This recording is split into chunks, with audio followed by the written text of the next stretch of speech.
மாணவர்களே வணக்கம். சென்ற வகுப்பில் 10ஆம் வகுப்பு கணித பாடத்தில் 4வது பாடமாகிய வடிவியலில் பலவல் தெரிவு வினாக்களில் முதல் 7 வினாக்களை நன்கு பார்த்தோம். அதன் தொடர்ச்சியை இப்பொழுது நாம் பார்க்க போகிறோம். இப்போ 8வது கொஸ்டின் பாருங்களேன். கொடுக்கப்பட்டுள்ள படத்தில் ஆங்கிள் BAC = 90 டிகிரி மற்றும் AD BCக்கு செங்குத்து எனில் அவங்க கேக்குறாங்க. 4 ஆப்ஷன் கொடுத்திருக்காங்க. எந்த ஆப்ஷன் சரியான ஆப்ஷன்? விடை பாத்தீங்கன்னா E.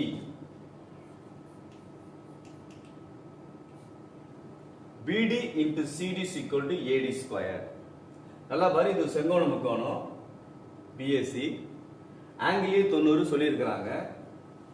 AD BCக்கு செங்குத்து இது கொடுத்திருக்கிறாங்க. அப்ப என்ன, ரெண்டு முக்கோணமா பிரிக்கும். இது பித்தாகரஸ் தேற்றம் மாதிரியே இருக்கும்.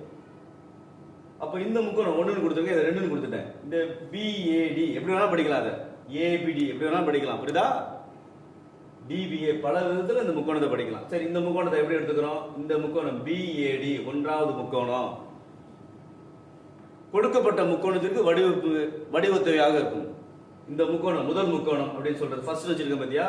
BAD முக்கோணம் ABCக்கு வடிவத்தவையாக இருக்கும். அதே போல இந்த இரண்டாவது முக்கோணம் சொல்லிருக்கேன் பாரு, DAC முக்கோணம் ABCக்கு கொடுக்கப்பட்ட முக்கோணத்திற்கு வடிவத்தையாக இருக்கும். மேலும் இந்த ரெண்டு முக்கோணம் ஒன்றுக்கொன்று வடிவத்தையாக இருக்கும்.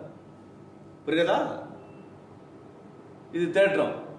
அப்படின்னும் போது அதனுடைய பண்புல என்ன அப்படின்னு சொன்னாக்க, இந்த செங்குத்து AD இருக்கு பத்தியா, இதனுடைய வர்க்கமானது எங்க பிரிக்கிறதோ எதிர்பக்கத்தை எப்படி பிரிக்குது? BD × DC பிரிக்குது. அதனுடைய பெருக்கல் பலனுக்கு சமமாக இருக்கும். அதான் இங்க கொடுத்திருக்காங்க. BD × CD = AD². E. இது தேற்றத்தை வைத்து எழுதுவது. நன்கு புரிந்து கொள்ளுங்கள். அடுத்து 9வது கொஸ்டின் பார்ப்பா. 6 மீட்டர் மற்றும் 11 மீட்டர் உயரமுள்ள இரு கம்பங்கள் சமதள தரையில் செங்குத்தாக உள்ளன. அவற்றின் அடிகளுக்கு இடையே உள்ள தொலைவு 12 மீட்டர் எனில் அவற்றின் உச்சிகளுக்கு இடையே உள்ள தொலைவு என்ன அப்படின்னு கேட்கிறாங்க. இது விட என்னன்னா 13 மீட்டர். நான் வரைகிறேன் பாரு, கம்பங்கள் வரைகிறேன். இங்க கோடு தான் கம்பம். BD ஒரு கம்பம் 6 மீட்டர் கொடுத்திருக்காங்க. அடுத்தது AE ஒரு கம்பம் 11 மீட்டர். ஃபர்ஸ்ட் நான் கம்பம் வரைகிறேன். இங்க ஒரு கோடு போடுறேன், இங்க ஒரு கோடு போடுறேன். இதற்குள்ள தொலைவு பார்த்தீங்கன்னு சொன்னாக்க எவ்வளவு கொடுத்திருக்காங்க? 12 மீட்டர் கொடுத்திருக்காங்க. அதை எழுதிக்கிறேன், 12 மீட்டர் எழுதிக்கிறேன். இது 6 மீட்டர், இது முழுசும் 11 மீட்டர். அப்ப இது 6னாக்க இதுவும் 6 மீட்டரா இருக்கும். மொத்தம் 11 மீட்டர் கொடுத்திருக்கான். அப்ப 11 மீட்டர்ல 6 மீட்டர் போச்சா மிச்சம் 5 மீட்டர். அப்ப இது 5 மீட்டர். இது ஈஸி, கழித்து எழுதிடலாம். இதனோட உயரம் 11. இந்த உயரம் தான் இதை எடுத்துக்கணும். புரிகிறதா? அப்ப 11 6 போச்சுன்னா 5. இது எவ்வளவு இருக்கும்? இது என்னவோ அதுதான் 12 மீட்டர் தான். நான் பேர் கொடுக்குறேன். பேர் எப்படி வேணாலும் கொடுத்துக்கலாம். பாரு, இங்க பேர் கொடுக்கலாம். ABC வேற DE ஆர்டரா கொடுக்கணும் தேவையில்லை, கொடுத்துட்டேன். அப்ப இது ஒரு செவ்வகத்தை அமைக்கிறது. செவ்வகனாக எதிர்பக்கங்கள் சமம். அப்ப இது 6னா இது 6, அதான் ஐடியா. இது 12னா இது 12. அப்ப இது எனக்கு தெரிஞ்சிருக்கு. இது நான் சொல்லிட்டேன் முன்னாடியே. 11ல 6 போனா 5. இதுதான் கேட்கறாங்க. அப்போ இரண்டு கம்பங்களுக்கு இடையே உள்ள தொலைவு கேட்கிறான். அவற்றின் உச்சிகளுக்கு இடையே உள்ள தொலைவு கேட்கிறாங்க. உச்சினா பெரிய கம்பத்தினுடைய உச்சி A, சிறிய கம்பத்தினுடைய உச்சி B. அப்போ இதற்கு இடையே உள்ள தொலைவு கேட்கிறாங்க. AB என்னன்னு கேட்கிறாங்க. BA எல்லாம் ஒண்ணுதான். இது செங்கோண முக்கோணத்தை அமைக்கிறது. அப்போ செங்கோண முக்கோணம் சொன்னாக்க பித்தாகரஸ் தேற்றம் அப்ளை பண்ணணும். இங்க செங்கோணம் தான் உருவாகும். நாம பாத்தீங்களா, இதை செங்கோணம் தான் உருவாகும். அப்ப செங்கோணத்து எதிர்பக்கம் தான் AB கர்ணம். ABனுடைய வர்க்கம், கர்ணத்தினுடைய வர்க்கம் AB² மற்ற இரண்டு பக்கங்களின் வர்க்கங்களின் கூடுதலுக்கு சமம். இந்த பக்கத்தினுடைய வர்க்கம் இந்த பக்கத்தினுடைய வர்க்கத்தின் கூடுதலுக்கு சமம். கண்டுபிடிக்கிறேன். BC² + CA². BC தெரியும் 12, 12² + CA 5². 12² 144, 5² 25, ரெண்டையும் கூட்டினா 169. எது? AB² 160. எனக்கு AB² வேணாம், AB தான் வேணும். அப்ப 169 வர்க்கமூலம் எடுத்தோம்னா 13 மீட்டர். எல்லாம் மீட்டர் தான் கொடுத்துருக்கேன். அப்போ AB கண்டுபிடிச்சிட்டேன். BA 13 மீட்டர். படம் வரைய தெரியணும் உனக்கு. படம் வரைந்தோன்னு புரியுதாப்பா? எதெல்லாம் கொடுத்துருக்காங்க பாரு, டைரக்டா எதுவுமே கொடுக்கல. நான் இதை கண்டுபிடிச்சேன் 5 மீட்டர்னு சொல்லிட்டு கழித்து. இது செவ்வகம் உருவாகுது 12 மீட்டர். ரெண்டு பக்கம் தெரியும், இதுதான் கண்டுபிடிக்கணும். பித்தாகரஸ் தேற்றம் வெரி இம்பார்ட்டன்ட், நல்லா பார்த்துங்க. ஈஸி தானே? அதான் இந்த ஆன்சர், விடை ஆ 13 மீட்டர். இப்போ 10வது கொஸ்டின் பாரு. கொடுக்கப்பட்ட படத்தில் படம் கொடுத்துருக்காங்க. PR 26 centimetre, QR 24 centimetre, angle PAQ 90 degree, PS equal to 6 centimetre மற்றும் கியூஎஸ் ஈக்குவல் டு 8 சென்டிமீட்டர் எனில் ஆங்கிள் பிக்யூஆர் கண்டுபிடி. இப்போ படம் பாரு, இதோட விடை என்னன்னு சொன்னாக்க இஎன்ஆ angle Q equal to 90 degree. எப்படின்னு கண்டுபிடிக்கணும். படம் கொடுத்துட்டாங்க, எடுத்து எழுது. ஃபர்ஸ்ட் எடுத்து எழுதிங்க. பிஆர் 26 படம் அவங்களே கொடுத்துருக்காங்க. இந்த அழகை தான் எடுத்து எழுதணும். பிஆர் 26 சென்டிமீட்டர் எடுத்து எழுதிங்க கொஸ்டின்ல இருந்து. கியூஆர் 24 சென்டிமீட்டர், கியூஆர் எழுதியிருக்கிறேன் 24 சென்டிமீட்டர், இது கொடுத்துருக்காங்க. ஆங்கிள் பிஏக்யூ 90, பிஏக்யூ 90 கொடுத்துருக்காங்க. அப்போ 90நாவே செங்கோண முக்கோணம் வருது. பித்தாகரஸ் தேற்றம் அப்ளை பண்ண சொல்ல போறாங்கன்னு அர்த்தம். வேற என்ன கொடுத்துருக்காங்க? பிஏ 6 சென்டிமீட்டர், இந்த அளவு கொடுத்துருக்காங்க. பிஏ 6 சென்டிமீட்டர் எழுதிருக்கேன், 6 சென்டிமீட்டர் மற்றும் கியூஏ 8 சென்டிமீட்டர், ஏக்யூ கியூஏ எல்லாம் 8 சென்டிமீட்டர். அப்போ பிக்யூ கண்டுபிடிக்கணும். இது ஒரு செங்கோண முக்கோணம். என்ன கேக்குறான்? பிக்யூஆரை காண்க. பிக்யூஆர் இந்த கோணம் என்னன்னு கேட்கலாம். இதுக்கு விடை என்னன்னாக்க இஎன்ஆ ஆங்கிள் கியூ ஈக்குவல் டு 90. இதை எப்படி கண்டுபிடிக்க போறேன்னு பாரு. இதை எப்படி கண்டுபிடிக்க போறேன்னு பாரு. இந்த முக்கோணத்தை விட்டு தனியா எடுத்துக்கிறேன். இது செங்கோண முக்கோணம், ஒழுங்கா எழுதிக்கிறேன். படத்துல சாய்ந்த மாதிரி இருக்கும், நீ சரியா எடுத்து எழுதிக்கணும். பிஏக்யூ 90 அங்க கொடுத்துருக்கான். பிஏ எவ்வளோ? அவனே கொடுத்துருக்கான் 6 சென்டிமீட்டர். ஏக்கு கொடுத்துருக்கான் எவ்வளோ? 8 சென்டிமீட்டர். 90 ஆங்கிள் ஏ 90 அவங்களே கொடுத்துருக்காங்க. அப்போ எதிர்கோணம், செங்கோணத்தினுடைய எதிர்பக்கம் கர்ணம். அப்போ செங்கோண எதிர்பக்கம் கர்ணம்னா பிக்யூ கண்டுபிடிக்கலாம். கர்ணம்னா பிக்யூ. கர்ணத்தின் வர்க்கமானது மற்ற 2 பக்கங்களின் வர்க்கங்களின் கூடுதலுக்கு சமம். மற்ற 2 பக்கம் என்ன? BA square plus AQ square எழுதியிருக்கிறேன். பிஏ எவ்வளோ? பிஏ பாத்தீங்கன்னு சொன்னாக்க உனக்கு 6 சென்டிமீட்டர். அப்போ 6 எழுதிக்கோ. 6 ஸ்கொயர். ஏக்யூ எவ்வளோ? 8 ஸ்கொயர். அப்போ 6 ஸ்கொயர் எவ்வளோ பாத்தீங்கன்னு சொன்னாக்க உனக்கு 36. 8 ஸ்கொயர் எவ்வளோ? 64. ரெண்டையும் கூட்டினா 100. எது 100? பிக்யூ ஸ்கொயர் தான் 100. அப்ப பிக்கு எவ்வளோ? வர்க்கமூலம் 100க்கு எடுத்தா 10 வரும். அப்ப இது 10 சென்டிமீட்டர். எப்படி கண்டுபிடிச்சது பத்தியா? தனியா எடுத்துட்டு போய் செய்யற. அவங்க எல்லாமே கொடுத்துருக்காங்க, இதுதான் கண்டுபிடிச்சிட்டோம். பிக்கு 10 சென்டிமீட்டர். இப்போ இந்த இடத்துல எழுதிக்க பிக்கு 10 சென்டிமீட்டர் எழுதிட. கண்டுபிடிச்சதுக்கு அப்புறம் எழுதிடு. அவங்க என்ன கேட்கறாங்க நம்மளுக்கு? ஆங்கிள் பிக்யூஆரை காண்கன்னு கேட்கறாங்க. இந்த படம் முடிஞ்சிச்சு, இந்த பெரிய படம். இந்த கோணம் தெரியாது, இதுவும் தெரியாது, ஆனா இது கேட்கறாங்க. எனக்கு இந்த முக்கோணத்தினுடைய அளவு தெரியும் மூணுக்கும். இது 26 சென்டிமீட்டர், இது 24 சென்டிமீட்டர், இது 10 சென்டிமீட்டர். இது அதிகமாக இருக்குது. புரியுதா? அப்ப நான் செக் பண்ண பித்தாகரஸ் தேற்றம் அப்ளை பண்றேன். என்ன அப்ளை பண்றேன்? PR square equal to RQ square plus QP ஸ்கொயருக்கு ஈக்குவலா இருக்குமா? ஏன்னா நமக்கு நல்லா டேபிள் தெரியும், வர்க்கம்லாம் தெரியும். புரியுதா? 24 ஸ்கொயர் என்ன இருக்குது? 576. 10 ஸ்கொயர் 100 தெரியும். ரெண்டையும் கூட்டா 26 ஸ்கொயர் 676 தெரியும். அதை செக் பண்ணி போறோம் பாரு. மிகப்பெரிய பக்கம் PR ஸ்கொயர் அதனுடைய வர்க்கம். அடுத்தது RQ அதனுடைய வர்க்கம் பிளஸ் QP அதனுடைய வர்க்கம். PQ-னாலும் QP-னாலும் ஒண்ணுதான். மாத்தி சொல்றதுனால நீ வேற நினைச்சுக்கா. தொலைவெல்லாம் சமம். அப்ப இதா AB-ன் தொலைவாலும் சரி, BA-ன் தொலைவாலும் சமமா தான். அப்போ எழுதின பித்தாகரஸ் தேற்றத்தை பயன்படுத்தி இதை எழுதிட்டேன். RQ எவ்வளவு கொடுத்துருக்கான்னு சொன்னாங்க? 24 அதோட வர்க்கம் பிளஸ் PQ எவ்வளோ? 10 ஸ்கொயர். இதனுடைய மதிப்பு 576. 10 ஸ்கொயர் 100 தெரியும். ரெண்டையும் கூட்ட 676. எது 676? PR square 676. அப்போ PR எவ்வளோ? Root of 676. ரூட் ஆஃப் 676 உனக்கு எவ்வளோ வரும்? 26 வரும். அதான் இந்த 26. அப்போ 2 பக்கங்களின் வர்க்கங்களின் கூடுதல் மூன்றாவது பக்கத்தினுடைய வர்க்கத்திற்கு சமம் எனில் அந்த கோணம் என்னவா இருக்கும்? செங்கோணமாக தான் இருக்கும். அப்போ இந்த கோணம் பித்தாகரஸ் தேற்றத்தை நிறைவு செய்த ஆங்கிள் Q = 90 டிகிரி. அதான் இங்க கொடுத்துருக்காங்க. 11ஆம் கொஸ்டின் பார்ப்பா. வட்டத்தின் தொடுகோடும் அதன் ஆரமும் செங்குத்தாக அமையும் இடம். ஒரு ஈஸியான கொஸ்டின். படம் பாரு.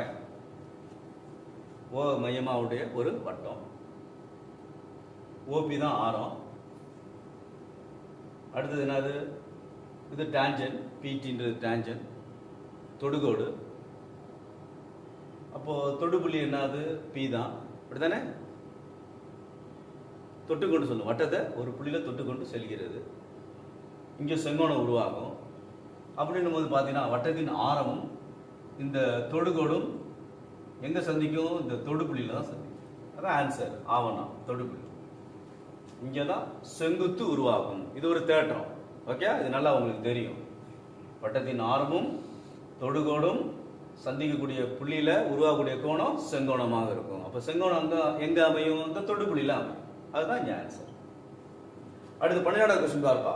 வட்டத்தின் வெளிப்புற புள்ளியிலிருந்து வட்டத்திற்கு எத்தனை தொடுகோடுகள் வரையலாம்? Very easy question. ஆன்சர் என்ன? ஆவன்னா 2 தொடுகோடுகள் வரையலாம். புரியுதா? வட்டத்தின் மேல் உள்ள புள்ளியில ஒரே ஒரு தொடுகோடு தான் வரைய முடியும். வெளிப்புள்ளியில இருந்து படம் வரைஞ்சிருக்கேன் பாத்தியா? வட்ட மையம் ஓ, ஆரம் ஓஏ, ஓபி, பின்றது வெளிப்புள்ளி. அங்கிருந்து 2 தொடுகோடு வரையலாம். இந்த ஏன்றது ஒரு தொடுப்புள்ளி, பின்றது ஒரு தொடுப்புள்ளி. போன கணக்கில் தான் பார்த்தோம், அவனே கொடுத்துதான் செங்குத்துன்னு கொடுத்துருந்தான். புரியுதா? ஆரத்திற்கும் தொடுகோடும் இடைப்பட்ட கோணம் செங்கோணம். எங்க செங்கோணம் உருவாகும்? இந்த தொடுப்புள்ளியில உருவாகும். அப்போ இங்க வந்து வெளிப்புள்ளியா இருக்கனால 2 தொடுகோடு வரையலாம். பிஏவும் பிபியும் சமமாக இருக்கும். 2 தொடுகோடுகள் வரையலாம். எளிமையான வினா. இப்ப 13வது கொஸ்டின் பாருப்பா. ஓவை மையமாக உடைய வட்டத்திற்கு வெளியே உள்ள புள்ளி பி இலிருந்து வரையப்பட்ட தொடுகோடுகள் பிஏ மற்றும் பிபி ஆகும். ஆங்கிள் ஏபிபி 70 டிகிரி எனில் ஆங்கிள் ஏஓபியின் மதிப்பு என்ன அப்படின்னு கேட்கிறாங்க. மதிப்பு காண்க.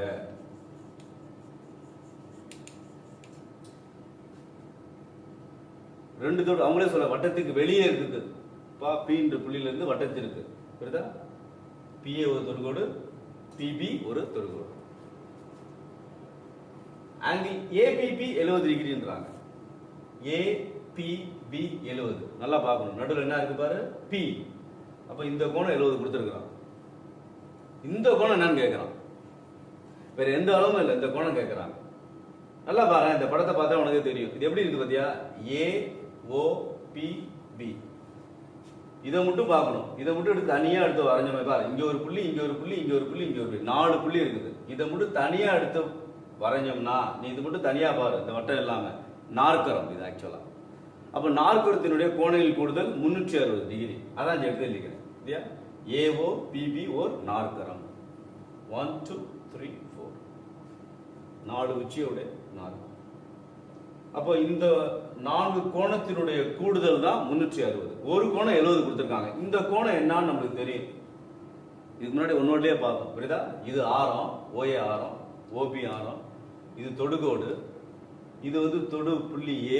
இங்க உருவாகக்கூடிய கோணம் செங்கோணம்.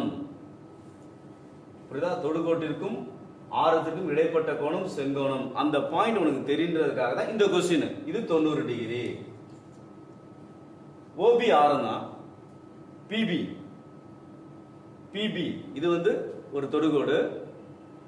இங்கே என்ன உருவாகுது அப்படின்னு சொன்னாக்க 90 டிகிரி செங்கோணம். ஆரம் தொடுகோடு, இடைப்பட்ட கோணம் செங்கோணம்.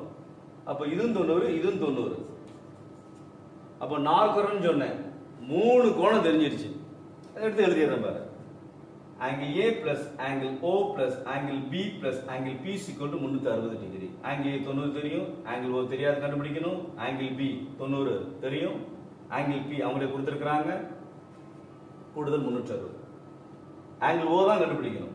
இது எல்லாத்தையும் கூட்டினா 90 180 பிளஸ் 70 250. இப்போ அங்கிட்டு போனுச்சுன்னா -250 கழித்தோம்னா 110 டிகிரி. எது? ஆங்கிள் ஓ. நம்ம இதை எப்படி சொல்லலாம்? எப்படி வேணாலும் படிக்கலாம். அதை ஏஓபி பிஓஏ கோணம். புரியுதா? கோணம் ஏஓபி கோணம் பிஓஏ எல்லாம் ஒண்ணுதான். 110 டிகிரி தான் கண்டுபிடிச்சிட்டேன். அதான் ஆன்சர். விடை ஆவன்னா 110 டிகிரி.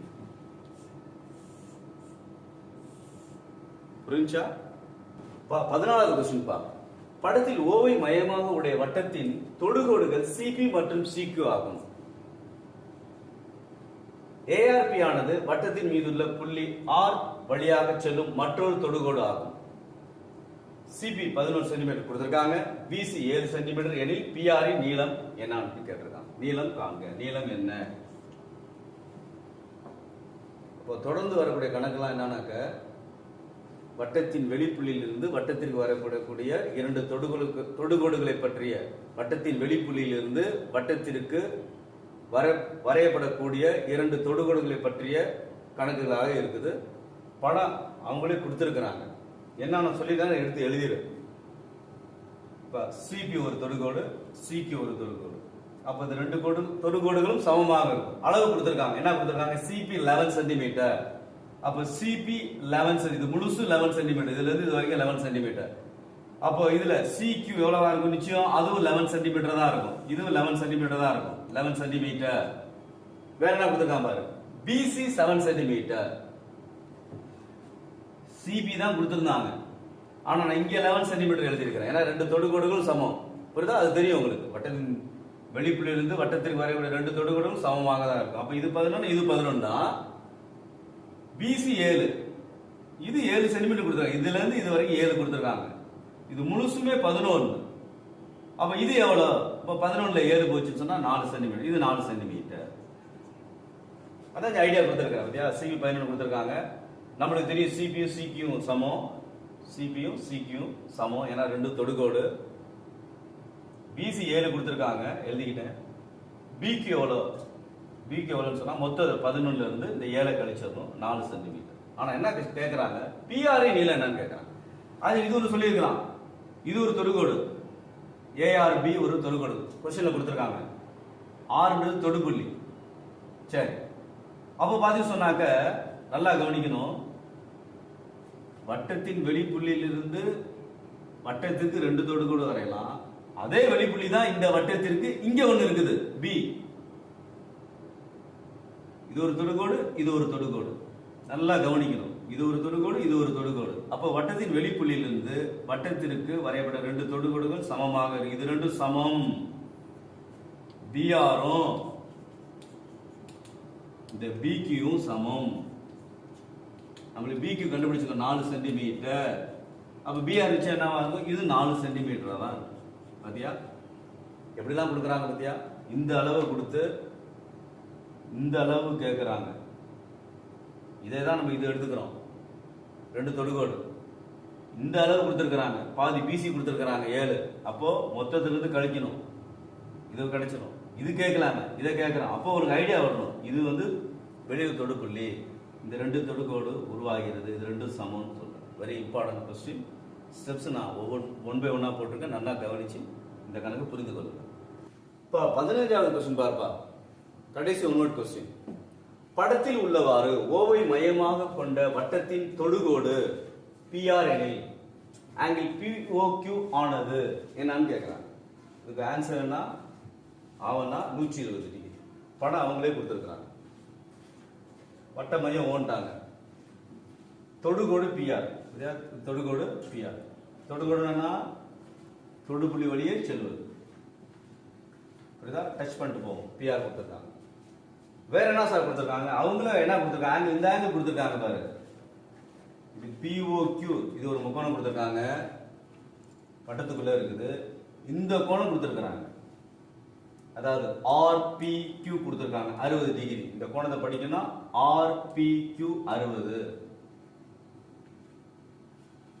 பிஓக்யூ ஆனது இந்த கோணம் என்ன அப்படின்னு கேட்கறாங்க. இந்த கோணம் தான் உனக்கு கேட்கறாங்க.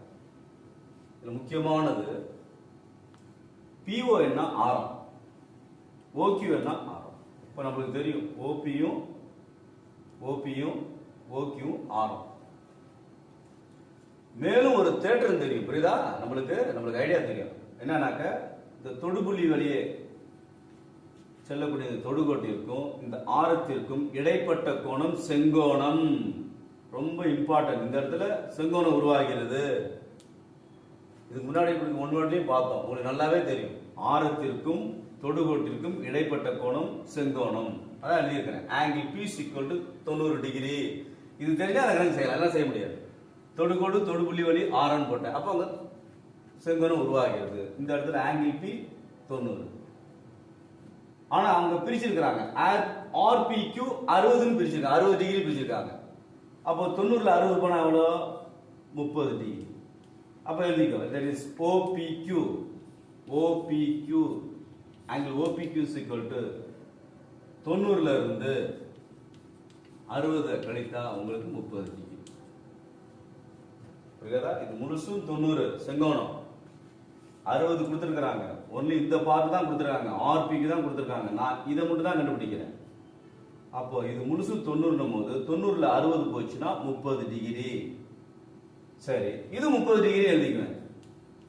ஏன் சார்? ஏன்னா இது ரெண்டும் ஆரம், ஓபியும் ஓக்யூயும் ஆரம்.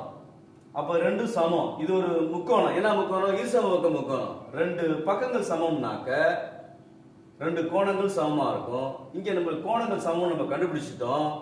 அப்போ அதை தாங்கிய பக்கங்கள் சமமாக இருக்கும். அப்ப இது ரெண்டு பக்கமும் சமமா இருக்கும். புரியுதா? அப்படின்னும் போது பாத்தீங்கன்னு சொன்னாக்க நல்லா கவனிச்சுக்கோங்க. இது என்ன சார்னு கண்டுபிடிக்க சொல்றாங்க. நம்மளுக்கு POQ தான் கேட்கறாங்க. அப்ப ஆங்கிள் POQ என்னன்னு சொன்னாக்க இது ஒரு முக்கோணம். என்ன முக்கோணம்? இருசம பக்க முக்கோணம். ஏன்னா ரெண்டு கோணங்கள் சமமா வந்தது. எதனால சமமா வந்தது? இந்த ரெண்டு ஆரங்கள் சமமா இருந்தனால தான். நான் இதுதான் கண்டுபிடிச்சேன். அவங்க இது மட்டும் தான் 60 தான் கொடுத்திருந்தாங்க. இங்க எனக்கு 90 டிகிரி உருவாகிறது. தெரியும், நல்லாவே தெரியும். இங்க 90. அப்ப 90ல இந்த 60 போச்சுன்னா 30. இது 30னா இது 30. விளக்கம் சொல்லிட்டேன். அப்படின் போது இந்த கோணம் என்னன்னு கேட்கறாங்க. முக்கோணங்களின் கோணங்கள் கொடுத்து 180 டிகிரி. அப்ப பாத்தீங்கன்னா இந்த கோணம் மட்டும் என்ன? 180ல இருந்து இந்த ரெண்டு கோணத்தையும் கூட்டி கழிக்கணும். 30 டிகிரி கூட்டல் 30 டிகிரி. அப்ப 180 மைனஸ் 60 டிகிரி 120. அப்ப இந்த கோணம் எவ்வளோ? 120 டிகிரி. அதான் விடை. ஆவன்னா 120 டிகிரி. மாணவர்களே, இதுவரையில் வடிவியல் பாடத்திற்கான பலவல் தெரிவு வினாக்கள் 15 நாம் நன்கு பார்த்திருக்கின்றோம். உங்களுக்கு தெளிவாக புரிந்திருக்கும் என்று நான் நம்புகின்றேன். இந்த வீடியோவுக்கு கீழாக டிஸ்கிரிப்ஷனில் கூகுள் ஃபார்ம் வடிவில் ஒரு மதிப்பெண் வினாக்கள் கொடுக்கப்பட்டிருக்கும். மாணவர்கள் இதை பயிற்சி செய்து நீங்கள் நன்கு புரிந்து கொள்ளுமாறு கேட்டுக்கொள்கிறேன். மீண்டும் அடுத்த நிகழ்ச்சியில் நாம் சந்திப்போம். நன்றி, வணக்கம்.